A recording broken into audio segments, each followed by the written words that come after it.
Welcome to the Soul Forge, a place of silent mystery, quiet contemplation, and outright mayhem.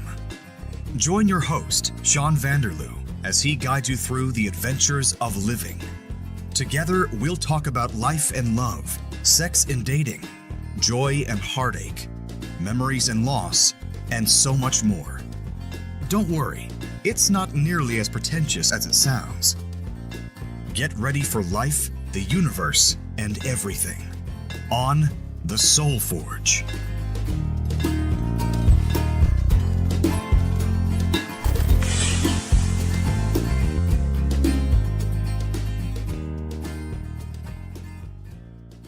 Hey folks, Sean here with episode 27 of the Soul Forge podcast.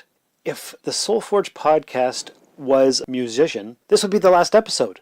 You know, the 27 Club, Jimi Hendrix, Janis Joplin, Jim Morrison, Kurt Cobain, Amy Winehouse, and the rest all died at age 27. But luckily for you, the Soul Forge podcast is not a drug-addicted musician. It could be, however it's not. It's here to help you, to guide you on your journey to being the best possible human that you can be. And how are we going to do that this week? Well, we're going to talk about the legacy you want to leave behind. What kind of legacy would you like to leave your children? How do you want to be remembered? That kind of thing. Now, what brought on this topic? A few weeks ago, my youngest brother was here, and we were coming up with topics and ideas, and it was a short visit, so he didn't have time to record an episode with me, and he suggested several different themes, topics, ideas, and for whatever reason, the idea of legacy and remembrance came up. So this week, he actually sent me a little bit of a clip. It's kind of humorous, made me laugh out loud several times. So as you'll hear from this clip, my brother's kind of a funny character. You may remember him actually from episode, I think it was 13, The Brothers Road Trip. He didn't actually talk that much. It was mostly my middle brother, Curtis. So without any further ado, here is my brother's clip. Hope you enjoy it. What are you? I'm Batman. I want you to tell all your friends about me. Hey there, this is Sean's youngest brother Robin. You may remember me from the Robin Road Report on the Rusted Robot podcast. That Batman guy who ran for mayor of Sault Ste. Marie. Maybe it's DC Wild, SAW's final heavyweight champion. Or maybe you listen to the Space Jam podcast that I co-host. Probably not. In either event, we have come to discuss legacy. And what will you leave behind after your exit from this life? What drives you? What motivates you? How do you want to be remembered? Our time here is short, comparably speaking. So with that said, what do you want your legacy to be? For me, I always felt destined to be a household name. Wasn't made for the 9-to-5 life. Yet, I still haven't broken through the glass ceiling, and that is something that drives me to achieve my ultimate goal of being something bigger than I can dream of. It's not easy, of course, and it can be frustrating, exhausting, and soul-crushing for when something you dream about, it doesn't materialize. But it isn't left up to the universe to decide. It rests on you and in your soul. So, go get 'em, Tiger. And Robin, thank you for that wonderful clip. Very humorous. Congratulations on your upcoming 100th episode of Space Jam podcast, which I do hope to be a part of.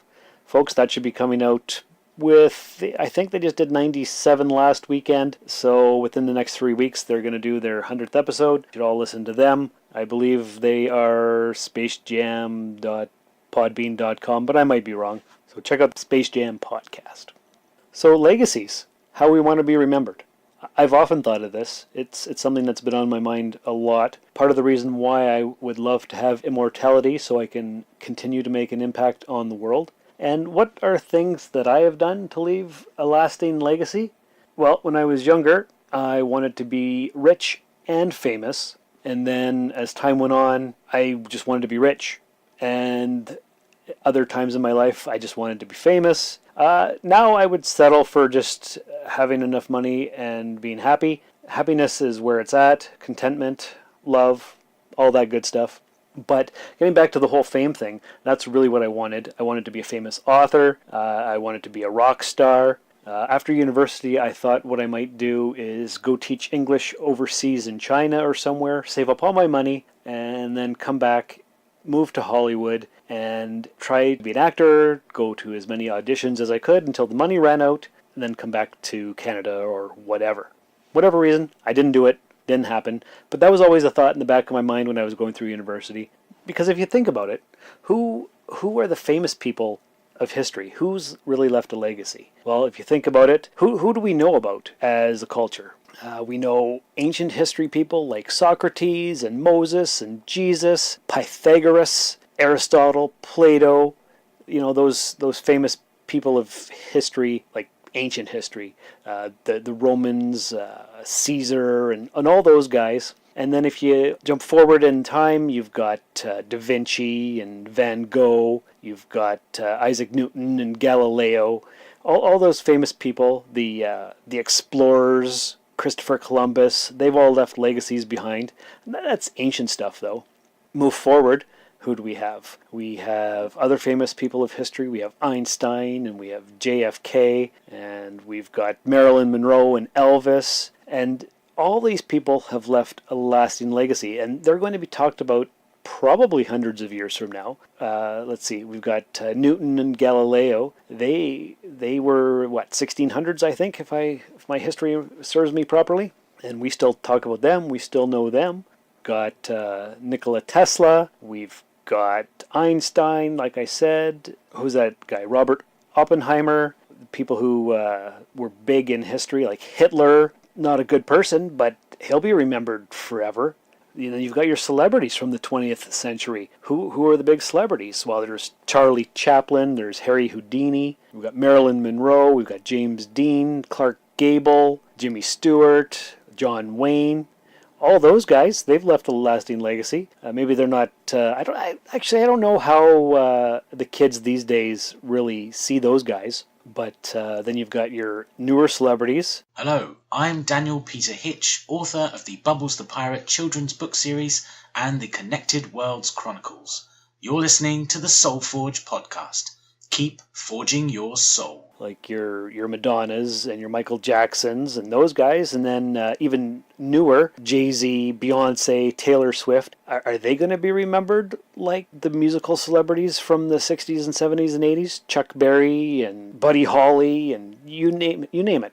Then you've got your 27 Death Club that we talked about at the beginning. They're all famous. They're all well known. At least my generation, and I'm 41. I don't know if kids in their teens nowadays know about that stuff. It's hard to know because I'm not in that cultural age group, but I would assume kids today in high school would know who JFK is, Marilyn Monroe, Galileo, all these people, lasting legacies. And so that's what I wanted. I wanted to be remembered for hundreds and hundreds of years. So I was going to be a famous actor, and I never bothered. In university, I wrote a lot of poetry, mostly to impress girls. I don't know if the poetry was any good or not, but that's what I did. I never published any of it, so I'm not going to be famous for my poetry. Now I've got the podcast, and actually I've got two podcasts. I've 3 podcasts even, because I started the Rusted Robot podcast in January of 2014. It's still going. I'm going to be recording episode 179 this coming weekend. Hi, this is Admiral Adama, Battlestar Galactica, saying you're listening to the Rusted Robot podcast. Think about it.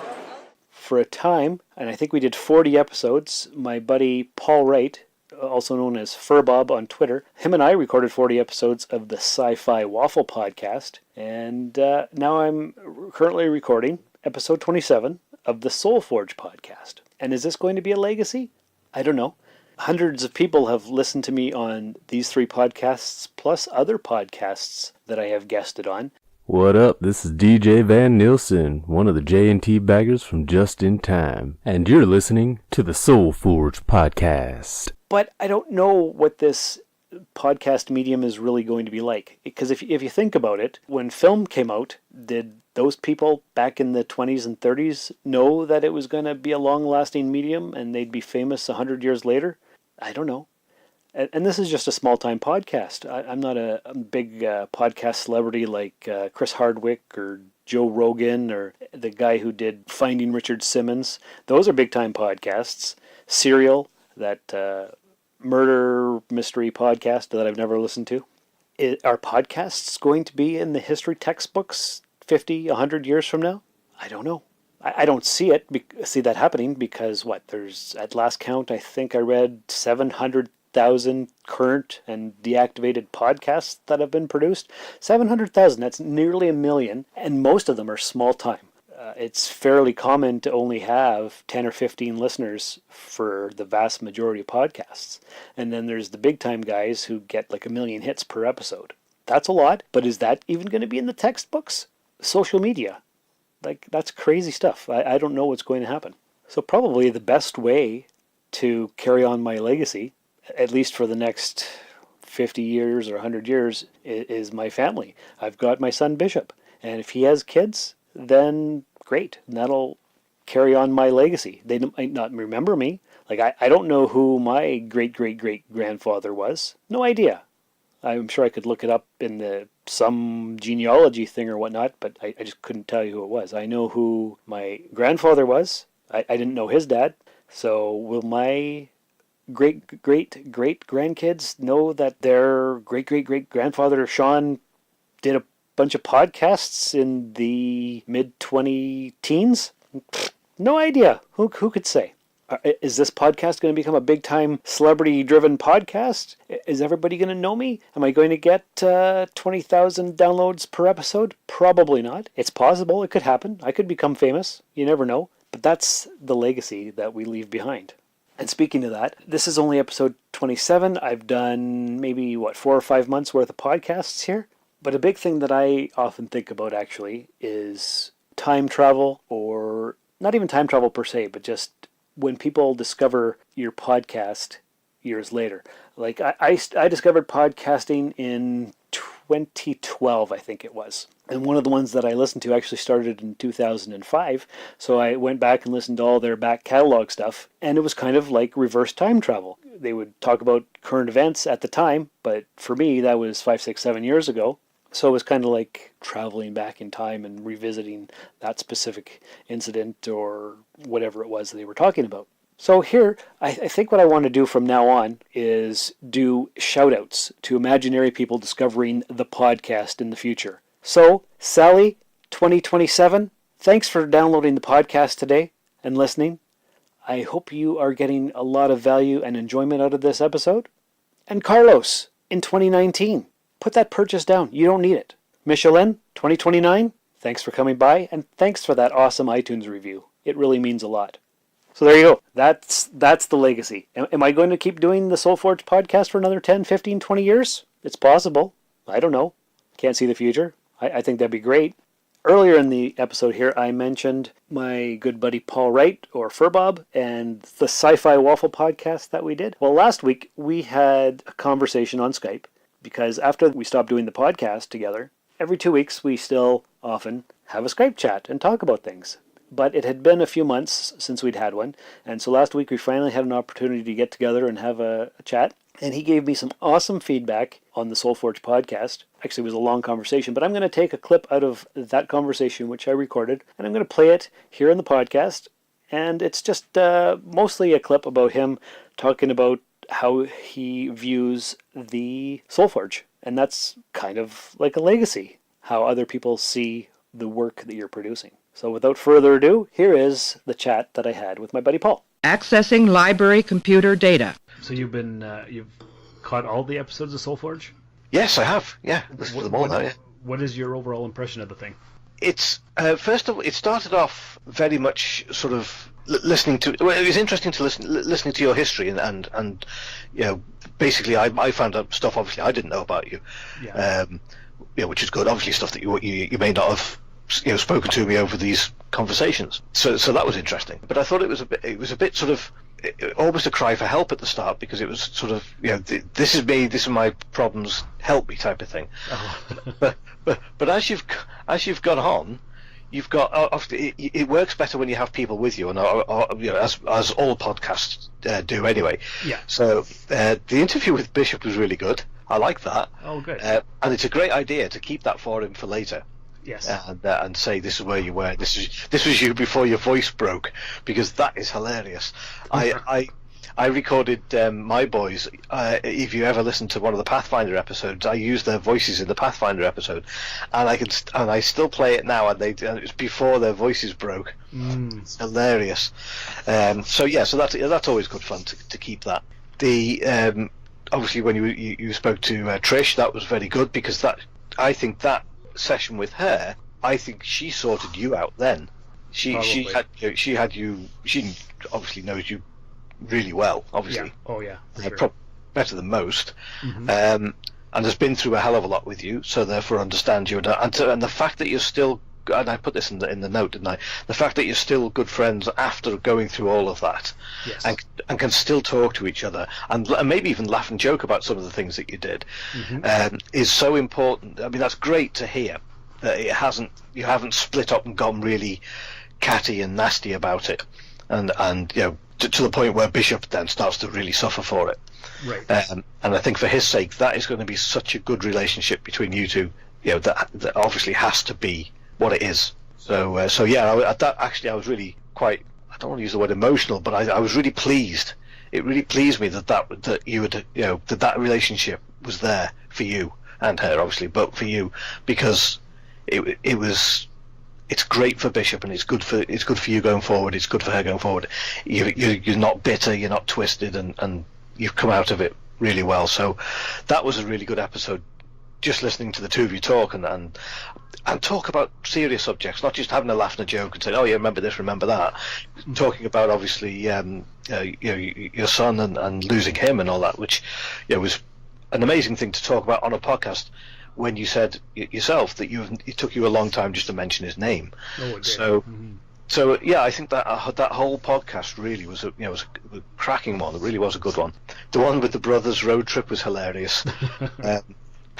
That should be more of them every now and again. Because you say things to your brothers that you wouldn't say to anybody else, and just if you have a few drinks as well, then they get even better. Oh, for sure. Some of the questions there, and Robin was. I just got the impression he was just sat in the corner, contemplating life, and then would sit up and throw in an idea every now and again, and then just carry on thinking about whatever he was thinking about. That's pretty much it.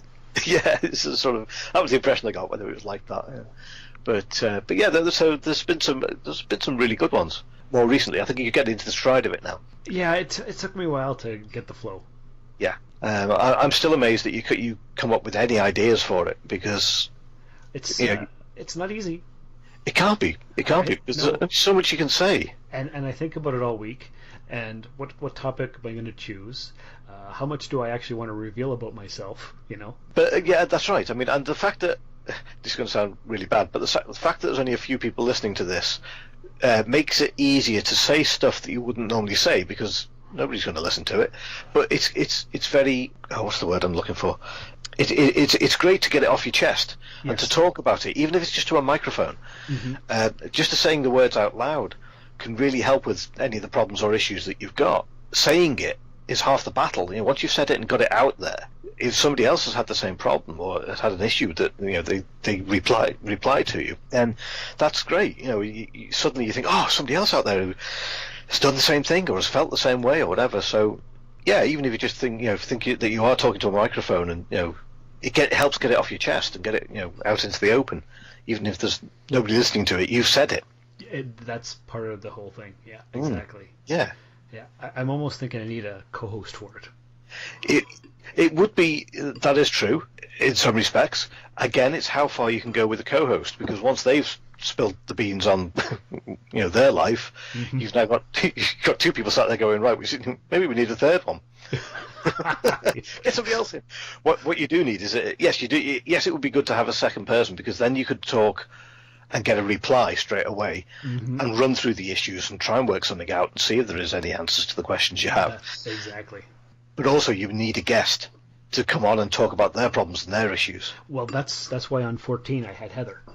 Yes, that was a good one. Oh my goodness, she was so open as well. Oh yeah. Open and honest. I mean, that's the amazing thing, is somebody can come on and say something, but it's how much they reveal about themselves or how much they want to talk about themselves. And I know she came on not thinking that she wanted to talk a lot about herself, but she did. She spoke about things that I felt, anxiety. I hadn't.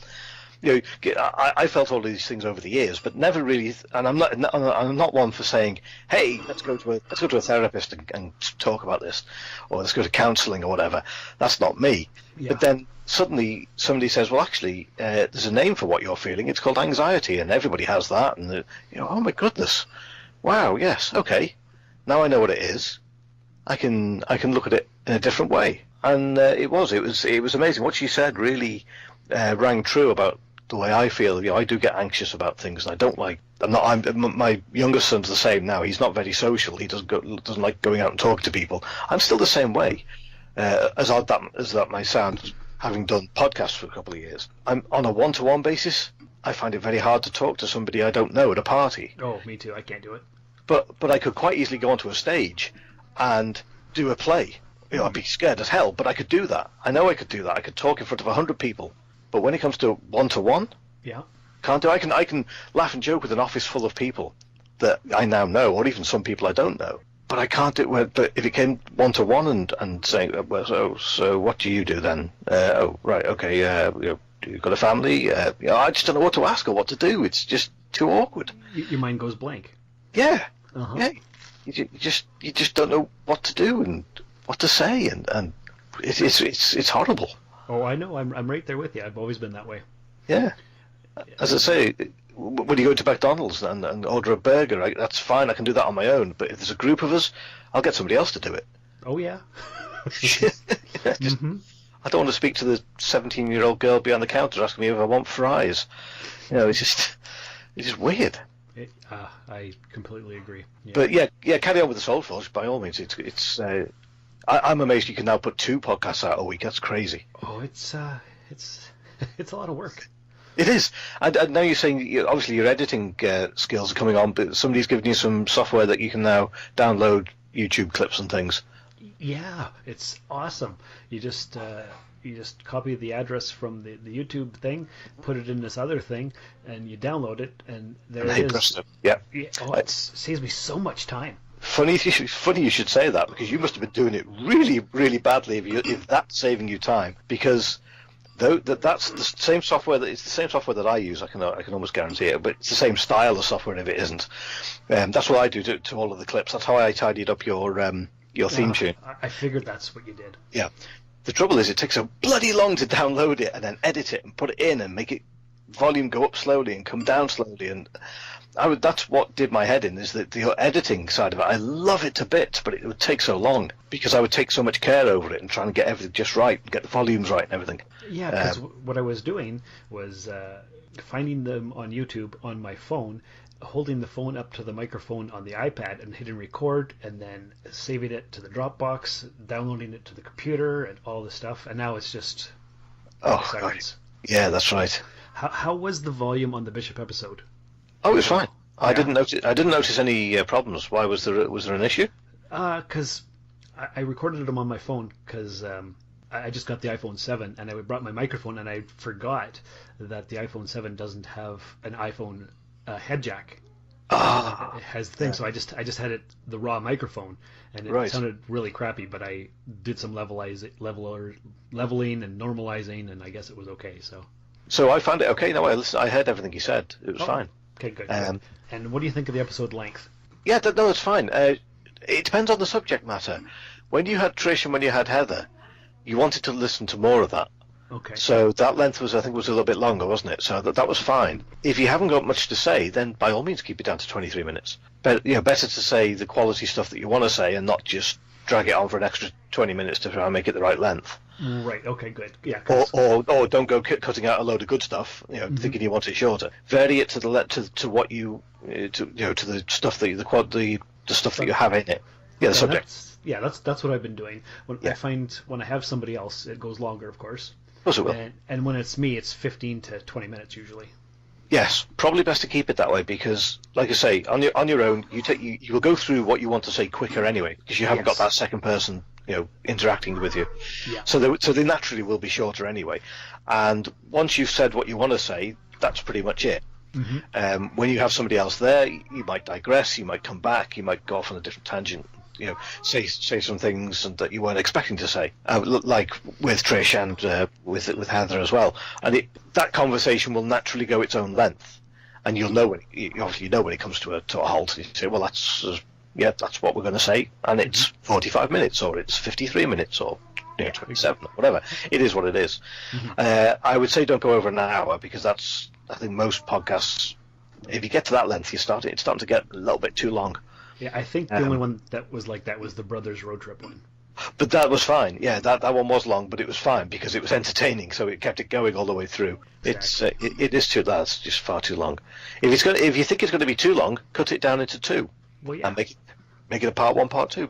You then have two for the price of one. Then just put a little note at the back end saying, to be continued or whatever. Yeah, this discussion went on longer than we thought, so we're going to make this into a two-parter. Blah blah blah, and then just cut it in half. It's your podcast. Do what you like with it. But that's it. Yeah. But the lengths are fine. I mean, like you say, by yourself, short and sweet, because you'll get all the information out, and then with other people, it will naturally go longer. The hardest part I find is coming up with a topic each week. Yeah, that's right. I mean, it's okay for the first 10 or 11, I suppose, but after that, you're thinking, well, what else can you talk about? Right. That's that problem. There are certain subjects you can take, and then that's it. You've pretty much covered most of them. What you need is other people to come in and speak about it. Really, come up with their things that they've done. Yeah, like I can start having episodes dedicated to all the ex-girlfriends, but well, that'll keep you going for another year or so. Right. But because you covered all the big ones. So you Alexa loss and with Heather about anxiety and things like that, and it's trying to teach people things and bring up topics that people don't like to talk about. So wow, yeah, and also it's also finding something that people are comfortable talking about as well. Right. There's obviously the stuff that you want to talk about that to help people with. For example, let's take loss, and you could say, "Hey, do you want to come on my podcast and talk about how your mother died?" That's a conversation stopper right there, really, isn't it? You need somebody to come forward and say, "Hey, look, I lost my mother a year ago, and I'm still struggling, and how do I get over it?" Or this, those sort of things is what you need, really. You can talk about how you've done it, but it may not work for somebody else. So that's why I'm listening to yours, obviously, because it's different to. It's got more content for a start. It's not just Star Trek. And there's only so much you can. I spoke about Star Trek for 2 years. I can't think of anything more to say, and it's still the same thing. I have no interest in Discovery, so that's me out. It's.